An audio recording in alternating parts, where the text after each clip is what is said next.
एक बार अकबर को बीरबल की चतुराई परखने की इच्छा हुई। उन्होंने अपनी उंगली से अंगूठी उतार कर अपने एक दरबारी को सौंप दी और उससे कहा, इस अंगूठी को तुम अपने पास छिपा कर रख लो। इसके विषय में किसी से कुछ मत कहना।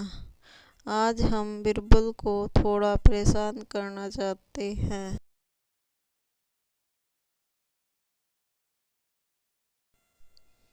थोड़ी देर बाद जैसे ही बीरबल दरबार में आए, अकबर ने कहा, बीरबल, आज सुबह मेरी अंगूठी खो गई।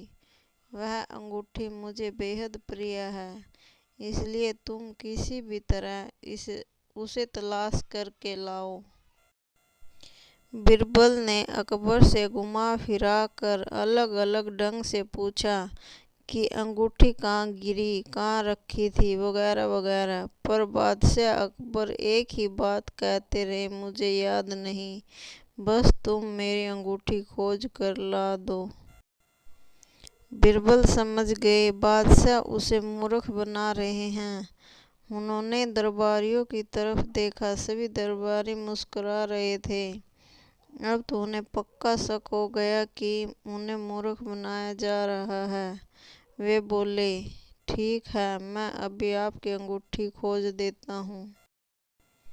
बीरबल आंखें बंद करके कोई मंत्र सा बुदबुदाने लगे। फिर उन्होंने अकबर से कहा, हजूर, आपकी अंगूठी यही है। वह किसी दरबारी के पास है, उसके पास अंगूठी है। उसकी दाढ़ी में तिनका है। जिसके पास अंगूठी थी वह दरबारी चौंक पड़ा और उसने फौरन अपनी दाढ़ी हाथ फेरा। उस समय बीरबल की नज़र चारों तरफ घूम रही थी। बीरबल फौरन उस दरबारी के पास पहुंचे और उसका हाथ पकड़ कर बोले, जापना, आपकी अंगूठी इन साहब के पास है। मेरी गुजारिश है कि इनकी तलाशी ली जाए। अकबर को यह मालूम था ही। अंगूठी खोजने के लिए बीरबल ने कौन सी युक्ति आजमाई थी, यह तो अकबर को मालूम नहीं हुआ, लेकिन बीरबल की चतुराई पर बादशाह खुश हो गए। शिक्षा: समस्या के अनुसार ही उसका हल खोजने का तरीका होना चाहिए। इसके लिए लोगों के व्यवहार को पढ़ना सीखना चाहिए। मनोविज्ञान की थोड़ी सी जानकारी द्वारा तथा खोजने की कोशिश द्वारा आप अपनी कार्यशाला में दोषी व्यक्ति को ढूंढ सकते हैं। समस्या जितनी जटिल हो, उसे हल करने के लिए उतनी ही समझ होनी चाहिए।